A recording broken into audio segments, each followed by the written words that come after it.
భౌగోళికంగా హంగేరీ చిన్న దేశం, కానీ రాజకీయాల్లో అది ఒక పవర్ హౌస్. యూరోప్ పొలిటికల్ హిస్టరీలో హంగేరీ పాత్ర చాలా కీలకమైనది. విశిష్టమైన సెంట్రల్ యూరోప్ లో ఉన్న ఈ దేశం భౌగోళికంగా, వ్యూహాత్మకంగా తూర్పు పశ్చిమ దేశాల మధ్య వారిదిగా ఉంటూ వచ్చింది. మధ్య యుగాలలో ఇస్లామిక్ ఒట్టోమన్ సామ్రాజ్యం యూరోప్ లోకి చొచ్చుకు రాకుండా అడ్డుకున్న దేశాలలో హంగేరీ ఒకటి. క్రైస్తవ ప్రపంచానికి కవచంగా హంగేరీని పిలిచేవారు. 1526లో మెహాక్స్ యుద్ధం తర్వాత హంగేరీ పతనం కావడం యూరోప్ రాజకీయ రూపురేఖలను మార్చివేసింది. 19వ శతాబ్దంలో హంగేరీ ఆస్ట్రియాతో కలిసి ద్వంద్వ రాచరికం ఏర్పాటు చేసింది. ఇది ఆ కాలంలో యూరోప్లోనే అతిపెద్ద శక్తివంతమైన సామ్రాజ్యాలలో ఒకటి.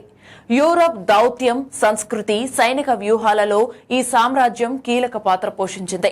ఇక మొదటి ప్రపంచ యుద్ధం తర్వాత 1920లో జరిగిన ట్రయానన్ ఒప్పందం వల్ల హంగేరీ తన భూభాగంలో దాదాపు 70% కోల్పోయింది. ఇది హంగేరీ జాతీయవాదానికి పునాది వేసింది. నేటికి హంగేరీ విదేశీ విధానంలో ఈ ప్రభావం కనిపిస్తుంది. ఇక 1956లో సోవియట్ యూనియన్ కమ్యూనిస్ట్ పాలనకు వ్యతిరేకంగా హంగేరీ ప్రజలు తిరుగుబాటు వేశారు. ప్రచ్ఛన్న యుద్ధం కాలంలో అత్యంత ధైర్యవంతమైన చర్యగా దీనిని పరిగణిస్తారు.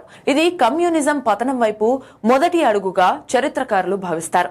1989లో కమ్యూనిజం పతనం సమయంలో ఆస్ట్రియాతో ఉన్న తన సరిహద్దులను హంగేరీ మొదటగా తెరిచింది. దీనివల్ల తూర్పు జర్మనీ ప్రజలు పశ్చిమ దేశాలకు వెళ్లే అవకాశం కలిగింది. ఇది బెర్లిన్ గోడ కూల్చివేతకు దారితీసింది. ప్రస్తుతం విక్టర్ ఓర్బన్ నాయకత్వంలోని హంగేరీ యూరోపియన్ యూనియన్లలో ఒక ప్రత్యేక గొంతుకగా నిలిచింది. జాతీయ సార్వభౌమాధికారం, వలస విధానాలు, రష్యా యుక్రెయిన్ యుద్ధ విషయంలో EU నిర్ణయాలను వ్యతిరేకిస్తూ లేదా భిన్నమైన వైఖరిని ప్రదర్శిస్తూ వార్తల్లో నిలిచింది. చారిత్రక పోరాటాలు, సామ్రాజ్య నిర్మాణ అనుభవం, ప్రస్తుత రాజకీయ స్వతంత్ర వైఖరి కారణంగా హంగేరీ ఎప్పుడూ యూరోప్ రాజకీయాలలో తనకంటూ ఒక ప్రత్యేక స్థానాన్ని నిలుపుకుంది. ఇప్పుడు హంగేరీలో పీటర్ మెగ్యార్ శకం ప్రారంభమవుతోంది. యూరోప్ రాజకీయాల్లో ఆయన ముద్ర ఎలా ఉంటుందో చూడాల్సి ఉంది.